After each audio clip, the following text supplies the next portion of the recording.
a smile, a helping hand, and your favorite spot. It's the BVTV Diner, where stories are shared. A fresh cup of joe accompanies your greatest slice of conversation. It's where we learn how ordinary people do extraordinary things. Have a seat and enjoy our treat. It's the BVTV Diner.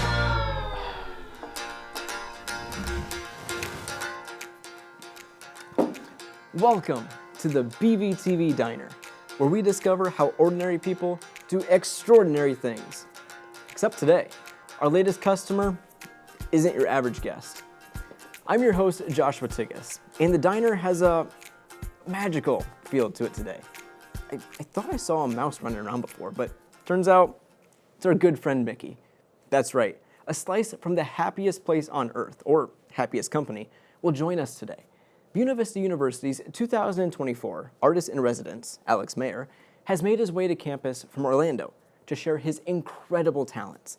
As a senior character artist with Walt Disney Attractions merchandise, his artistic abilities, well, let's just say they surpass mine.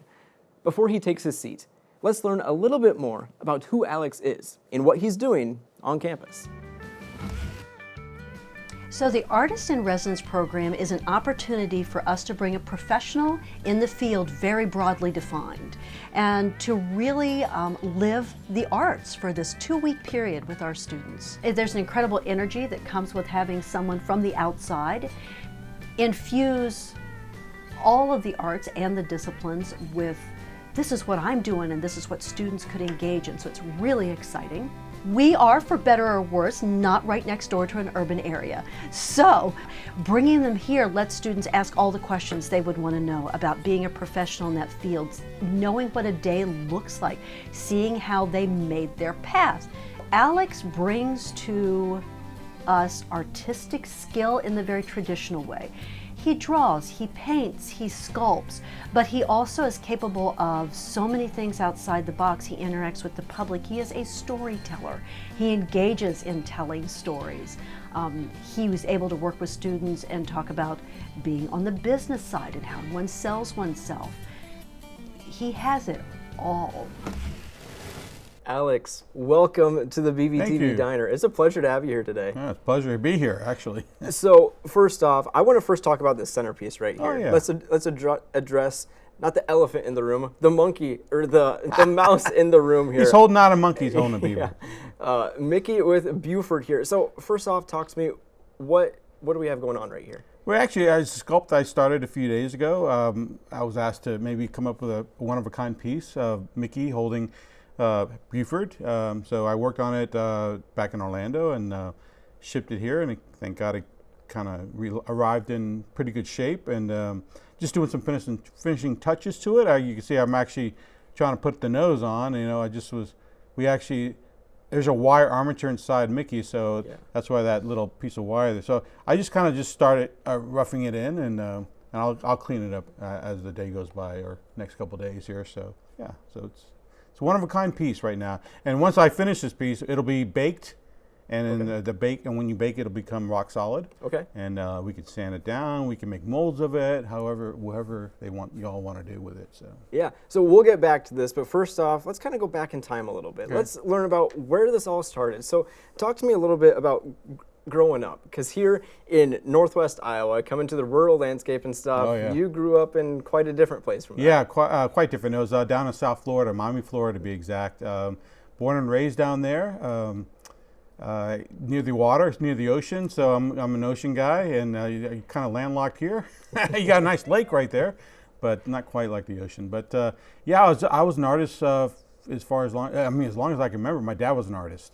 So I think I got a lot of that talent from him, and he was my mentor. So I got all my critiques from my dad, and I learned everything from him pretty much.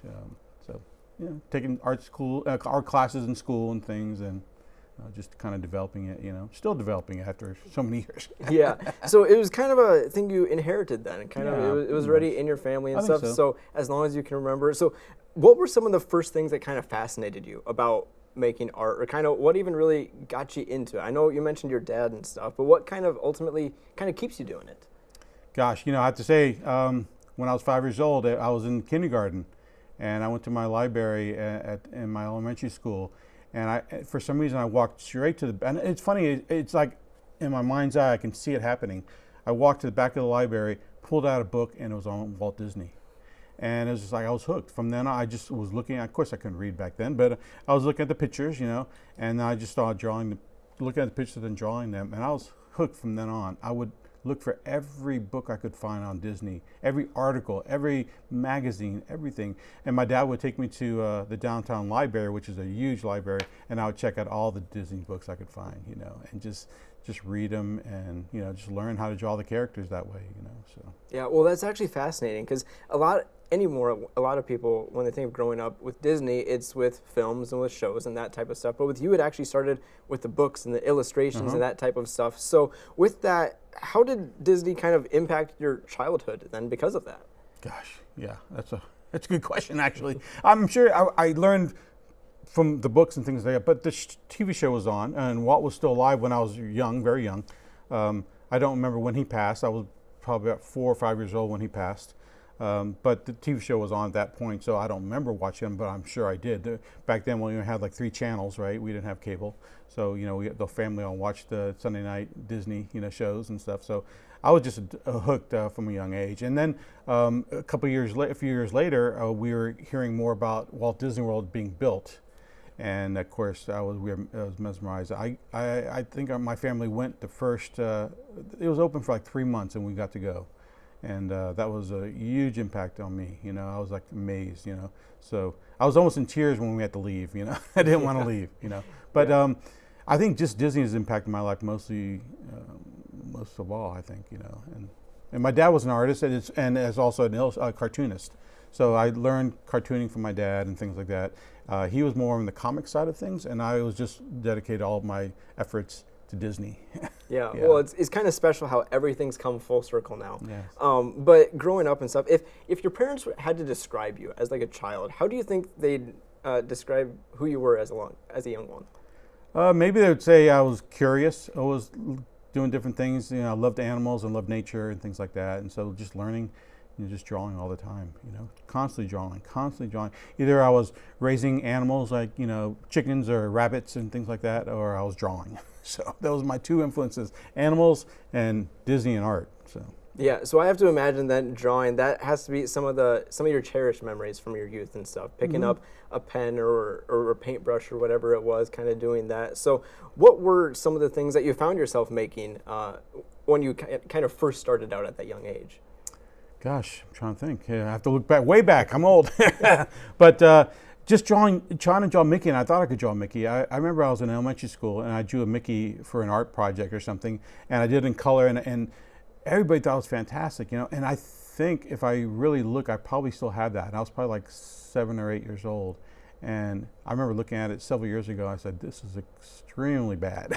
But everybody, my teachers, my parents, everybody thought it was fantastic, Yeah. So that really encouraged me to continue going on, But but also I attempted to do some sculpt back then. In South Florida, we have clay, red clay. And I had some of that. We were out somewhere and I got a whole bucket full of it. And I thought, it's clay, I can make a sculpture out of it. So I added some water and I started just sculpting little characters with that, and left it out in the sun because you had to bake it, get it nice and hard. And so that was my first attempt at sculpting, which continued on. Yeah, so that's perfect here. Moving into walking through your art journey here. So you kind of talked about how you first started off and stuff. So kind of walk me through what that journey was like, first starting off and stuff, and what ultimately led you to chasing a career making art. Yeah, since I was, like I said earlier, the age of 5 is when I was kind of hooked with Disney. So I would just take art courses in school, like your art classes, right? And then I got into middle school and taking more specialized art courses, like in painting or watercolor, things like that, and wood carving, those courses and that, and then into high school. And I did art honors. I was an art honors student, so I did art honors, and so I learned a lot more techniques and different ways of doing art, and different mediums and things, and just continued on. And after high school, I went straight into the military.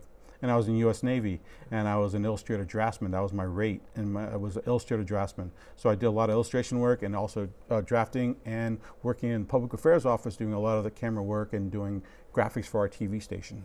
Yeah, that's really awesome, kind of that journey there. And we'll kind of get back to that in a little bit. But if you had to point out some kind of notable milestones when you first started out, you mentioned being in art honors and stuff, that journey through high school, dabbling in the different areas of art, perfecting your craft in different areas, finding what it is you like. So if you had to point out any notable milestones or big projects that you think kind of propelled you to the next level, what would some of those be?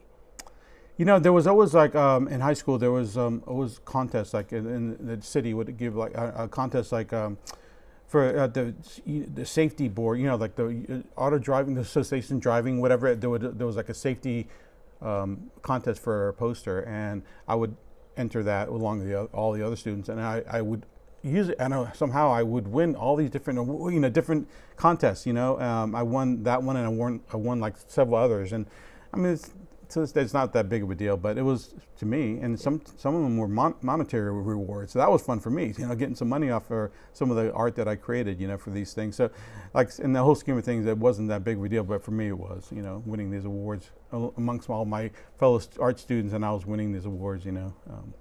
Yeah, absolutely. I think that's so crucial too, especially when people are first starting out on whatever it is, if it's media creation, art, or whatever, having these awards to recognize talent and stuff, to encourage, to build that confidence within the young artists, to encourage them to keep going. Absolutely. But then with that, thinking back on where you started throughout high school and stuff now, what do you think that version of Alex would think of where you're at right now? Wow, there's some really good questions. Yeah, I think. I mean, I think be proud of myself. I mean, I was discouraged actually. My art teachers would, you know, what do you want to do in art? And I said, I want to work for Disney. And my art teachers would say, oh, yeah, forget it. It's impossible to get into Disney. They only take the top of the top of the top in the field. And I was like, yeah, but I still want to try. You know, my dad would always say it's better to try something and fail versus never to try. So, and my parents always encouraged me, yeah, you want to be a Disney artist, you'll be a Disney artist, you know, and I didn't know how I was going to go back doing that. I started writing to artists at Disney, and I would write to the studio, how do you become a Disney artist, you know, and I did that whole route. This is all before internet, so I was just writing letters to the Disney studios and things like that. So I think I'd be pretty proud of myself, you know. Yeah, absolutely. And now, one thing I've kind of noticed, looking at art and stuff, artists develop their own kind of artistic style in their pieces. So how would you kind of describe how your style has evolved, or what your style has shaped into, and to a certain extent, does Disney influence this? I think they do, because I was very stiff. My art was very stiff in the beginning, and just working with animators and different artists and seeing just the looseness and the free flowing of the characters, I could see his drawings that I did Mickey when I first started. They're very stiff, but now you see stuff several years later. There's more action, more movement to it. You know, and that was just working with the artists and learning the animation process and how the posing, you know, and things like that. So I think I've improved quite a bit. Yeah, absolutely. So talking about like developing that craft and stuff, kind of leaning into kind of the different parameters, if you will, that Disney has with their characters and stuff. Is that kind of like a limitation to creativity, or does that help build creativity in a certain way with kind of, because I'm sure there's a certain brand that you have to follow to make sure characters are on brand with everything? Oh, absolutely. I mean, we have what we call model sheets of all the Disney characters, and there's a standard of how they're supposed to look. And I think I've just been striving to get them on model over the years. And I've been doing that for 30 years, and now my job is to correct other artists' work and help them improve their integrity of their characters. My mentor, actually, who worked with Walt Disney, he was our guiding force as far as I would draw a character, draw Mickey, and he would do tissue overlays, you know, with tracing paper and do overlays and help me see him better, you know. And I thought I got him perfect, you know, as best I could. But then he would do a little overlay and he'd just do a little line and make it better.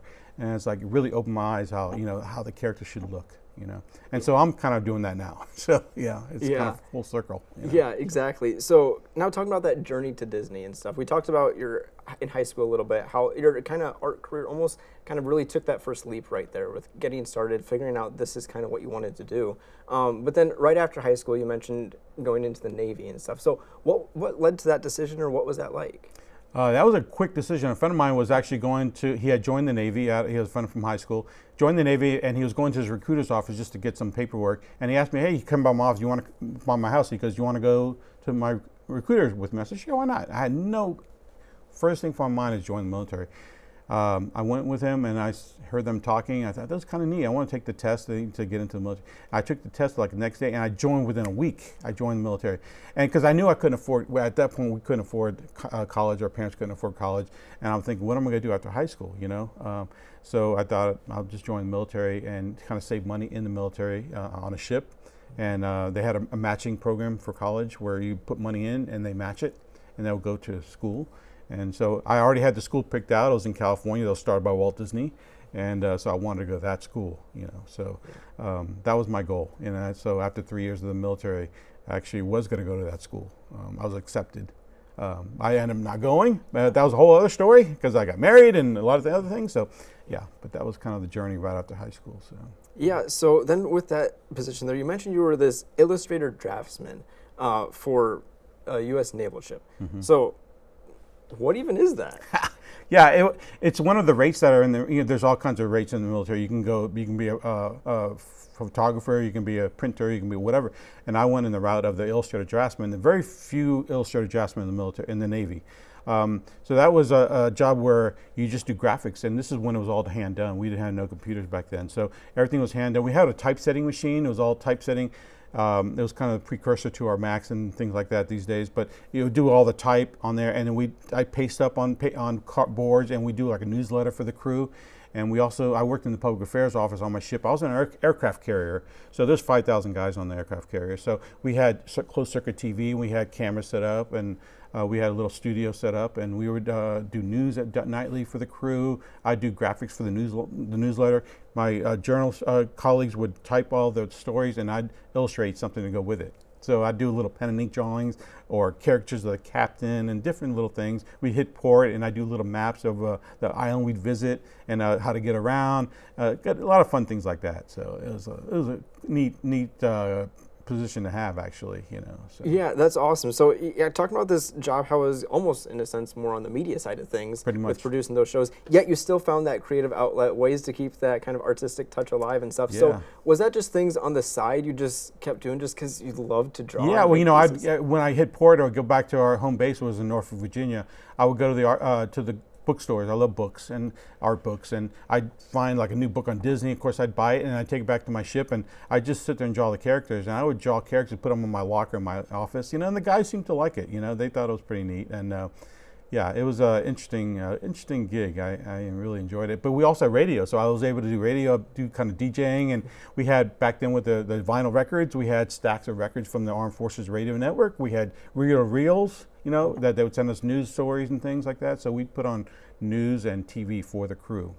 Wow, that's awesome. Yeah. Now, it seems like not a big jump, but a weird transition to go from that to working for Disney. Yeah. So how did that happen, or how did that even come about? Well, since I had the background in the graphic industry, working on the ship, doing a lot of graphics and things like that, when I got out of the military, I went back home, and I was already married by then. I was working at mom and pop print shops back and then, doing little logos and for business cards and for letterhead, things like that, and just printing. I love the printing process also, so I learned how to do printing presses and learn how to do the whole process of printing and making plates and all that kind of stuff. So I like everything that goes along with it, and photography, all of it, you know, of video and all that kind of stuff. So I learned everything I could in that process. So I just worked my way up from mom and pop print shops to ad agencies, and I became an art director at a college down in South Florida, and we did also TV production for the college, and also did newsletters and did up to the catalogs, which is like half-inch thick of nothing but classes, and I get tons and tons of type, and had to lay out all these pages to make these catalogs and photographs, and so it was a big process. So I learned all that, but I always thought it was a really great learning experience, but I knew that I wanted to work for Disney. So we from then we went up. By then we had 2 children, and my wife had a really good job at a bank, and I was doing really good as an art director. But we quit everything and moved up to Orlando, knocking on doors. Didn't have no jobs. Yeah, we just decided let's take the leap, you know. And everybody thought we were crazy, except for my parents. My parents really, I mean, even my in-laws thought we were crazy, but my parents said, you're chasing a dream. It's important to do that.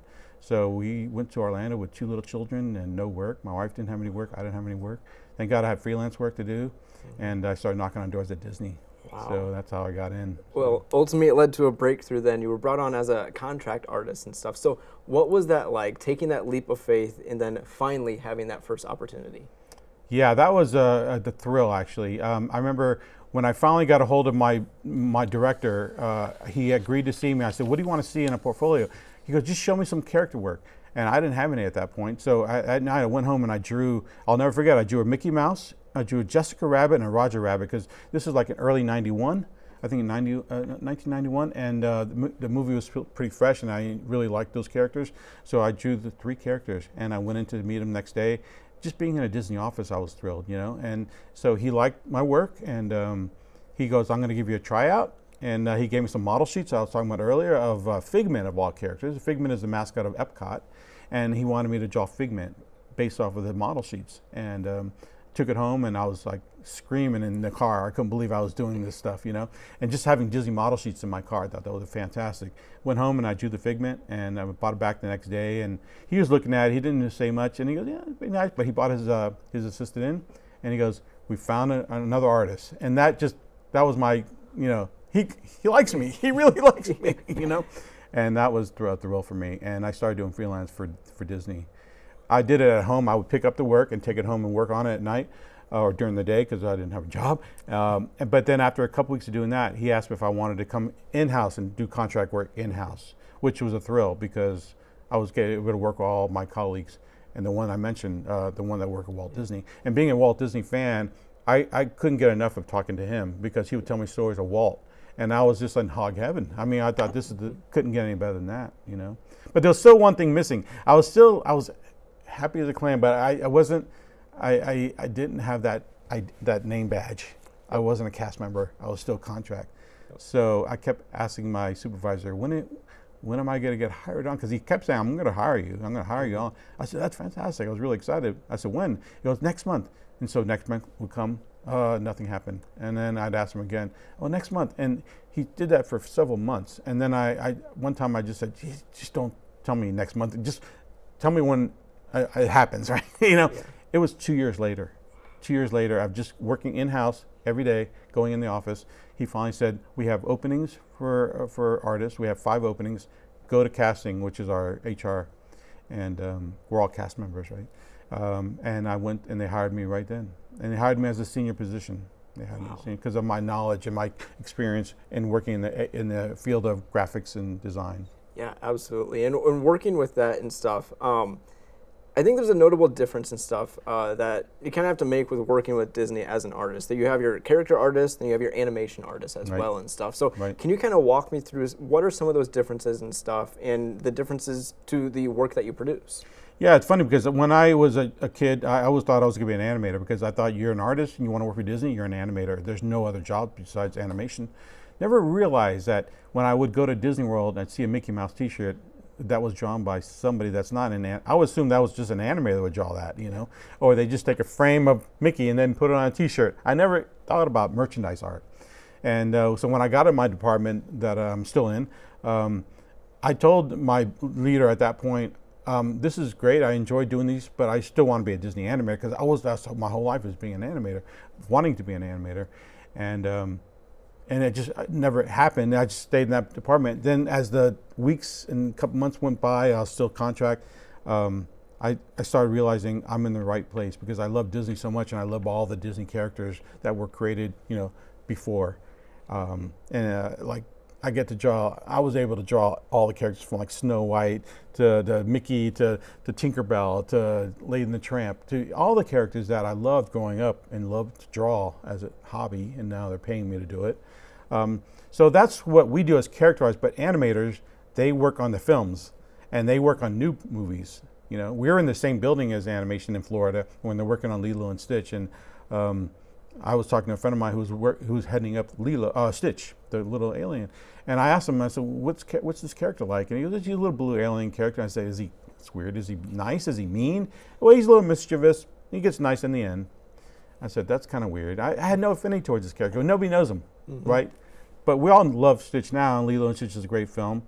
But and that's when it cemented for me, I'm in the right place, because I'm drawing all these characters I love, have an affection for. And I probably wouldn't have enjoyed drawing Stitch back in the day because I didn't know who he was. I draw Stitch all the time now. I love drawing Stitch. We might draw him on Friday night during the drawing class. I love drawing Stitch. But so that's the difference between the animation. They work on character art for the films, the new characters, whereas we, as character artists, we draw the new characters also, but we also draw all the other characters. Yeah. So out of all the characters, you mentioned Tinkerbell and now Stitch as well and stuff. If you had to pinpoint one character who is your go-to almost any time you have the chance to draw one, who's your favorite? I'm such a big Disney fan, and I love all the Disney characters. That's a hard one for me, and I get asked that quite a bit, and I always have a hard time with that. But I have to, by default, is Mickey. Mickey. Mrs. Disney, Walt's widow, would say she could never, after Walt passed, she could never watch a Mickey Mouse cartoon because it monitors so much of Walt. Because he provided the voice for Mickey in the early days, for the first 20 years. And so she could never watch him because it monitors. And so I'm a big Walt Disney fan. So Mickey is Walt, Walt is Mickey. So they're one and the same for me. So Walt's my favorite character and Mickey's my favorite character. So yeah. Well, speaking of Mickey, let's bring it back here to the piece we have in front of us here. You mentioned when we first sat down the kind of creation of this kind of whole process and stuff. Yeah. But let's first start out with a vision of it. How do you even come up with this in your mind? Well, it starts off with sketching, right? I got some paper and pencil, and I just started doing thumbnails. And a lot of times, that's the scariest part for an artist, is just to have a blank sheet of paper and just trying to figure out. So a lot of times I'll just start scribbling circles and ears, and then just trying to come up with a pose and trying to figure out how to make the little beaver and all that. So it took several hours just to come up with some thumbnails. Once I got one that I kind of liked, I kind of cleaned it up a little bit, and then I sent it over to Jerry to get approval from the powers that be at the university, make sure that my depiction of Buford was okay. Yeah. But you mentioned this kind of wire structure that's in here too, holding this together. So what is the framework of how this final piece ultimately comes together? Yeah, so we do a lot of sculpting at work, and when I was first started, I was really fascinated by our in-house sculptor. I would just look over his shoulder and watch him sculpt. And he would start with a wire. There's actually two wires going up through the legs, up to the feet, into the legs, and then kind of going up into the head. And then I cover that wire with tin foil. You don't want to put this completely solid clay all the way through, because this is, like I said earlier, you can bake this. And by baking it, it gets rock solid. If it's solid clay, it tends to crack. You would have like a big crack in it or something. So with tin foil, there's only probably like less than a quarter of an inch thick of clay. It's all packed tin foil in there. So that really prevents the cracking of the sculpt. So yeah, there's wire armature up into his arms and stuff. There's a wire armature inside of Buford there. Up until his arms, there's wire. So it keeps a little steady, it's pretty solid. And you can see I actually put drill holes I recessed the wires into the wood, and I just taped it down. So if they want to pull him out, I can just pull the tape off, bend those wires out, and he can pop right off.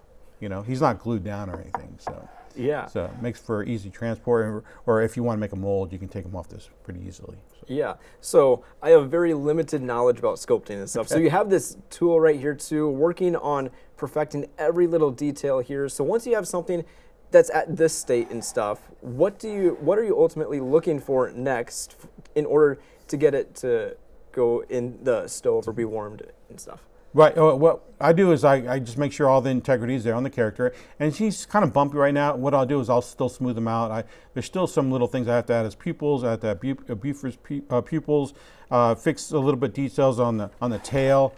I'm going to put some like little cross hatching on the tail. And once I get all the elements in, of course, I'm going to actually add a tail to Mickey too. But I'll put a tail Mickey, and it'll just be a little wire for Mickey's tail. And once I get all that down, we use rubber cement thinner.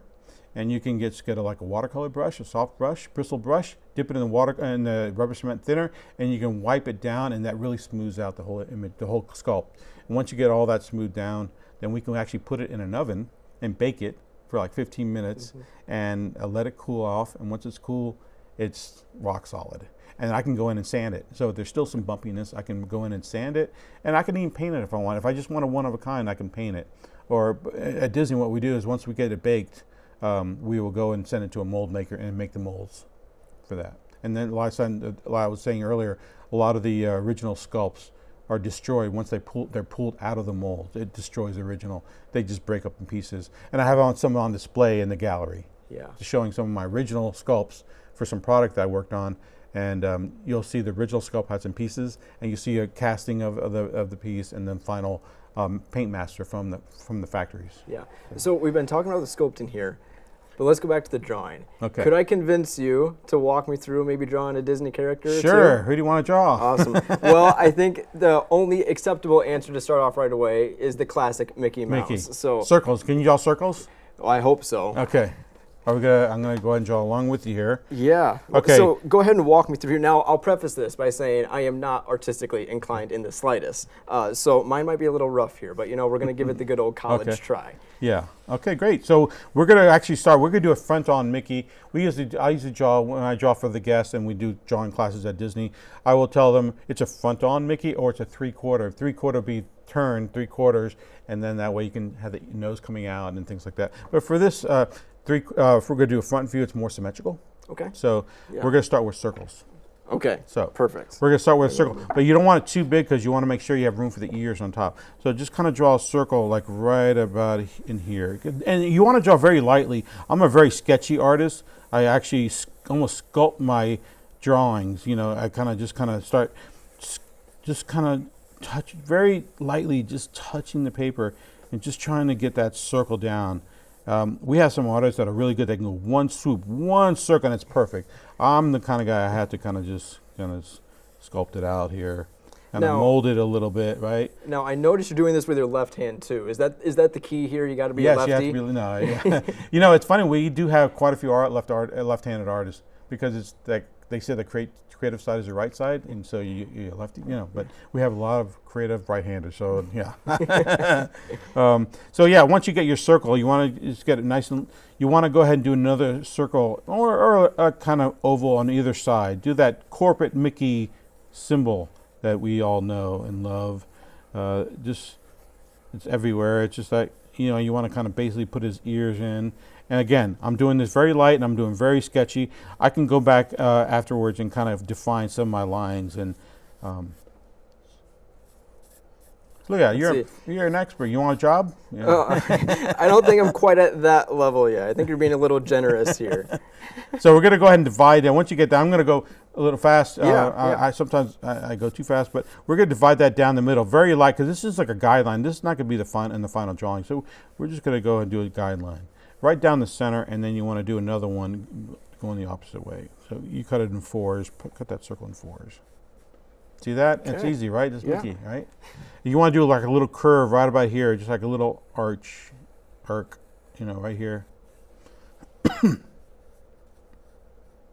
Little arc just like that? Yeah, exactly. And then do another one like right here on the side.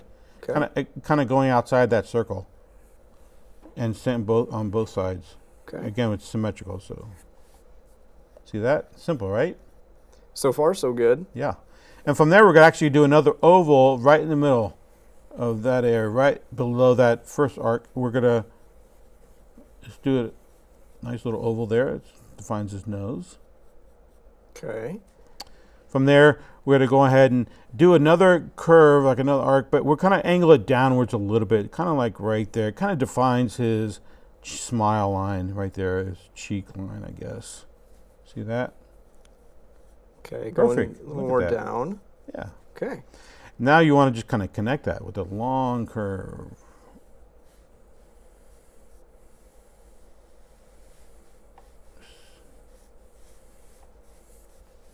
Uh-oh, I'm starting to see a little Mickey here. Exactly. See, and then we're gonna do another, almost like a dip, like a sack full of water, kind of dips down, and then goes up.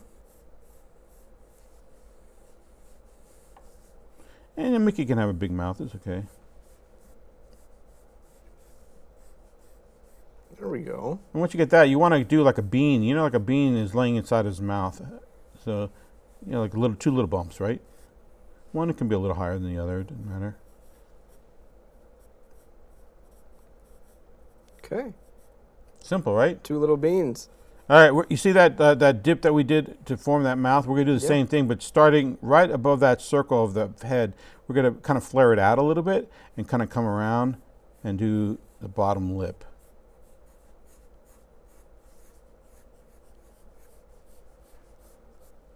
Something like that. Look at that. You're a professional. Got a little wide there, but... Oh, that's all right. So now we're going to continue. See how that circle we did in the beginning? We're going to have that in the bottom. You see that kind of mark right there? We're going to actually bring this cheek line all the way around, kind of form his jowls there. And at the office, when we draw by pencil and paper, which we rarely do anymore, we have animation tables and they're disc. And so discs are meant to, when artists are drawing, you can turn that disc. And because I'm good at doing curves this way, but I can't do curves this way. It's kind of weird. So if this is taped down, it's really hard for me to do a curve that way. My arm doesn't do that motion. So we turn the disc. And so I do it upside down. And so I draw the other curve this way. I could do better curves this way. And so when I'm doing drawing classes and the people have like a little board or something, I tell them just to turn your board around and make it easy on yourself. So from there we're going to do like a little V notch on the top of and then kind of centered down, like the kind of curved V notch thing. Okay. Once you get that done, we're going to go ahead and kind of bring that around, almost like the arches from that fast food burger place. And on both sides, kind of bring it around, almost like a curvy M. Okay, almost bringing it down to where the start of that cheekbone is, right? Exactly. So I'm going to start.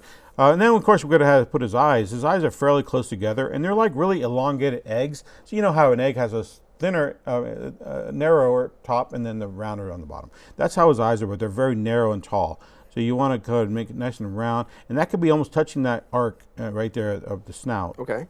And so it's a little bit pointier at the top, a little fatter at the bottom. On both sides, it's symmetrical. Do both sides.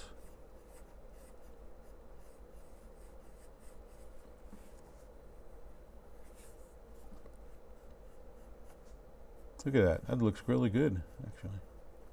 So we're going to do the same thing. We're going to just do ovals. A little bit not centered in the eye, a little bit in favoring the inner part of the eye, but not too much. You don't want to look cross-eyed.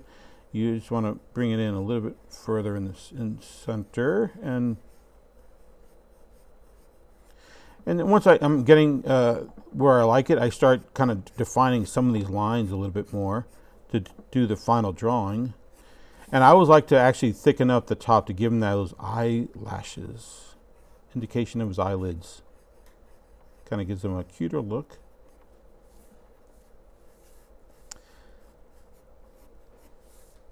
And once we get all that, we're going to go ahead and defining some of these curved lines and darkening in once we get them where we want them to go. Like the top of the head, you want to darken that in. You want to curve this around.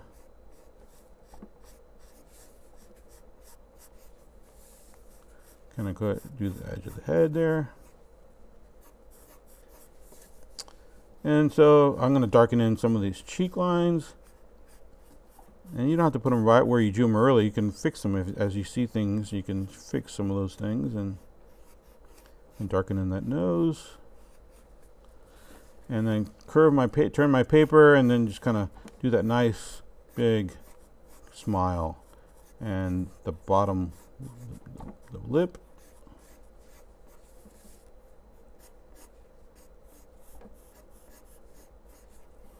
And I curve that around. Do his tongue. And of course the last thing is those ears, trying to get those nice ovals. It's a little bit of a challenge. It's funny when I give drawing classes at the Festival of the Arts at Epcot. A lot of children get very frustrated because they can't do it, and sometimes they get really upset with themselves. Yeah. And sometimes they cry and they don't like it, and the parents are encouraging them. So you get all kinds, you know. Yeah. It's a lot of Well, fun to that was watch. about like me taking art classes back in school. It was never my strong suit. So basically, that's how to draw. And what we do is actually, I use the side of the pencil, and I like to shade in, you know. And you know, you don't have to stay in the lines. You can just kind of do it really rough, and you kind of just shade in the side of the pencil.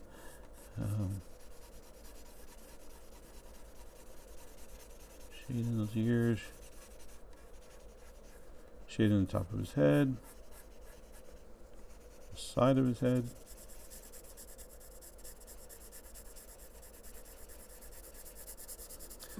And then darken in those eyes, those pupils. I usually darken in the pupils a little bit darker than the rest of the face.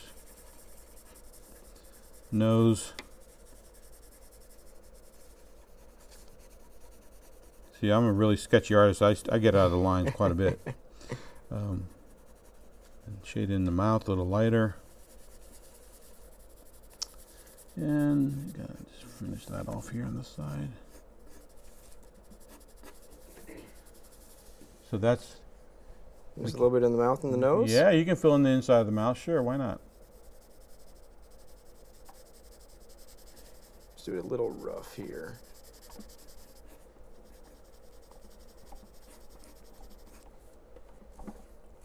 So once we finish that, we always want to, you know, always put a circle. It's a copyright, right? Yep. I just addicted to, not addicted, but I just a habit of just putting, every time I do a drawing of Disney characters, I always put Circle C Disney. And of course, you always sign your name.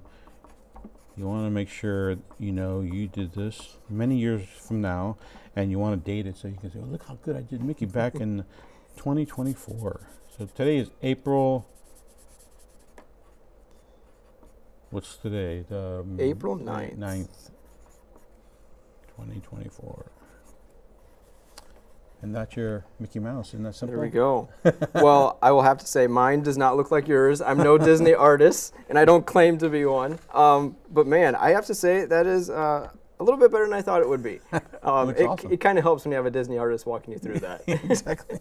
But you mentioned being a big Disney fan your Yes. entire life. Yes. So I figured the only fitting way to close this out is to throw some trivia questions. Oh your boy, way. okay. So, Put me on the spot, go yep. ahead. So the first one right here. What was the first film that Disney ever released? First film that Disney ever released. Okay, this first film that he ever released was Plain Crazy. Was that your answer? Was that the right answer? I had Steamboat Willie. See, that's not Yep. the first. That was the first sound cartoon. Okay. He came out with Plain Crazy, and then he started on a second film, which is Galpin Gaucho. But then the sound, Al Jolson came up with, is it Al Jolson? Yeah, the Jazz Singer, I think it was called, and it was the first sound movie film. And so Walt says, we've got to do sound in our cartoons. So they're working on the second one, Galpin Gaucho, and they put it on hold, and they decided to do Steamboat Willie as their first sound cartoon. So they did the sound, and they released Steamboat Willie in the theaters, and that became the birth of Mickey Mouse, the first sound cartoon. Then they went back and they worked on the second one, the Galpin Gaucho, and they added sound to it. They got the first one, Plain Crazy, added sound to it. So yeah, but yes. So that's a kind of a tricky question, but the first cartoon was Plain Crazy. That's the first Mickey Mouse cartoon. Yeah. I should have known coming into this, asking a Disney employee Disney questions. I should have known this was going to happen at some point. A couple more here, though. Let's see. Well, I know since being a Disney artist, you have to work with colors quite a bit and stuff. Oh, yes. So what's the color of Ariel's fin in The Little Mermaid? It's like a number, because we have a Pantone matching system, which is PMS color system, which I don't know the colors by heart, because I know Mickey by heart, but we haven't done a lot of Ariels. But it's a very light green. It's almost like a white, but it's light green. It's light Okay, green. yeah. One more here. Let's see. Well, you mentioned this one earlier. Who was the first voice of Mickey Mouse? Yeah, it's Walt Disney. Walt Disney. Walt Disney, exactly. Yep. And he did that up until the mid 40s, which the last ones he worked on, or actually, I'm not sure the last film we worked on. It was Mickey and the Beanstalk, I think was the last one, or the first one that the new guy took over, which is one of his sound guys, the sound technicians, Jimmy McDonald, took over Mickey. So that was in the mid-40s. Walt said he was just too busy to do Mickey anymore. However, everybody says it was because he smoked a lot and his voice was getting too hoarse. So he didn't want to say that. So he said, I'm just too busy. However, in the mid-50s, when they came with the Mickey Mouse Club TV show, Mickey introduces the TV show, weekly show every day. It was a different introduction by Mickey. Walt says, I can do Mickey. I'm going to do the introduction. So when you watch the original Mickey Mouse Club from the 50s, that's Walt's voice. Wow, Yeah. that's awesome. So our time here is coming to a close. I just got one more question for you, though. So if you had a message to a young artist or a young storyteller who's looking to achieve what you've achieved, working for Disney, working for the happiest place on earth, what would your message be to them? Oh, that's a really hard. Wow, I wish I would say, just learn how to draw really well. Just continue to draw and practice and learn anatomy, learn animal anatomy, human anatomy, and in action. Go out to the parks and draw people from life. Don't draw from photographs, draw from life. Like even if someone's sitting there eating at a restaurant, just sit there and draw them. Go to the park and watch kids on the playground, just draw them. Sketch them, just do little gesture drawings. It doesn't have to be final drawings because children are constantly moving. So just kind of grab that gesture. And that's what I would say to encourage kids, and just keep practicing and just keep on learning and be curious on everything in life, because you never know when it's going to come back and you're going to use that. So. Yeah. Well, Alex, we really appreciate you taking the time Thank you. to stop by the diner here. My pleasure. It's fun. A boy who loved Disney and never gave up on his dreams. Alex is a prime example of using talents to spread smiles because, well, we all have that one Disney character who means just a little more than the rest. Dreams are powerful motivators, and skills give us the ability to chase those dreams. Thanks for stopping by the diner. I hope you enjoyed your ice cream shake. Now, go be extraordinary.